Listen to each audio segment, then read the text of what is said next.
और तरीका यही है कि आप वाइप आउट करें, जितना वाइप आउट करें।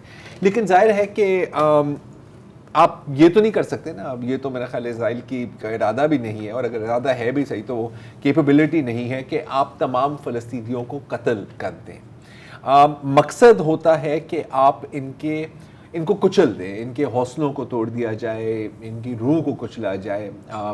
पिछले हफ्ते ही हम बात कर रहे थे ना कि ये थी टेरर बॉम्बिंग, और इसका मकसद ये था कि अवाम की मोराल को तबाह किया जाए ताकि वो फिर लड़ने के लायक ही ना रहें, या फिर वो हमास के ख़िलाफ़ हो जाएं और इज़राइल को कहें, हाथ जोड़ के कहें कि जी हमें कुछ भी कबूल है, आप बस ये बमबारी रोक दें। लेकिन ऐसा शायद होगा नहीं, क्योंकि जो हमने देखा है फ़लस्तीनी अवाम का, मैंने तो ऐसी मिसाल कहीं मेरा ख्याल है कि तारीख़ में नहीं देखी होगी। मैं आपको बताता हूँ, ये दो लोगों की कहानी है, माजिद और सारा। माजिद और सारा की शादी होनी थी। ये है माजिद और सारा। उनके घर को बॉम्ब किया गया। फुल स्क्रीन पे फुल स्क्रीन कर दें। उनके वेडिंग जहाँ पर उनकी शादी होनी थी उसको बॉम्ब कर दिया गया। इनकी ख्वाहिश थी, क्योंकि फ़लस्तीन में भी वो रिवायत है ना कि दुल्हन सफ़ेद कपड़े पहन के आती है, जैसे मगरब में एक रिवायत रहती है, वहाँ पर भी यही रिवायत है। वो तो कपड़े तो इनके तबाह हो गए, जल गए, तो उन्होंने कहा कि यार चले जो भी हमारे पास जिस हाल में है, जिस हाल में हम उसमें शादी कर लें, और ज़रा शादी की अरेंजमेंट भी देखें।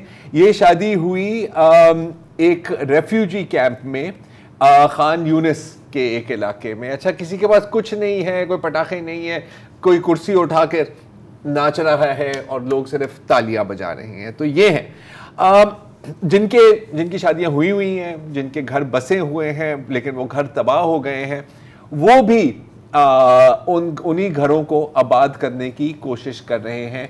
जैसे अगर आप ये अगली वाली वीडियो देखें तो, या ये देखें, एक सिर्फ गद्दा ही बच गया है ना, गद्दा बच गया है, और वहाँ कोने में जो भी धुलाई का कपड़े हैं, सामान है, वो वहाँ पर ये खातून टांग रही हैं, और यहाँ पर आप देख रहे हैं कि वो अपनी बेबी के साथ खेल रही हैं in the midst of complete, मतलब बेनियाज हैं। देख लो, मतलब और बंदा नहीं, मतलब मौत के खौफ से आज़ाद हो गए, मौत के खौफ से, किसी भी किस्म के खौफ से आज़ाद हो गए हैं। जैसे अब आप ये देखें ना, और ये इस तस्वीर में आपको पता लगेगा कि सबसे ज़्यादा खौफज़दा इज़राइल किस चीज़ से, माँ और उनके बच्चों से ना, यही है। आई मीन, जैसे कि उनका जो जॉर्जिया आइलैंड है, उसने कहा कि नहीं, वबाएं फैलनी चाहिए ताकि ये मजीद बच्चे ना पैदा कर सके जो हमारे खिलाफ हो। तो ये देखें, अपार्टमेंट कॉम्प्लेक्स है, पूरा फ्लैट्स हैं, पता नहीं मुकम्मल तौर पर तबाह है, और सामने जो भी जगह मिलती है बैठने की वो बैठ रही है और अपने बच्चों को एक दूसरे के साथ खिला रही है। इनको देखें, इनको देखें।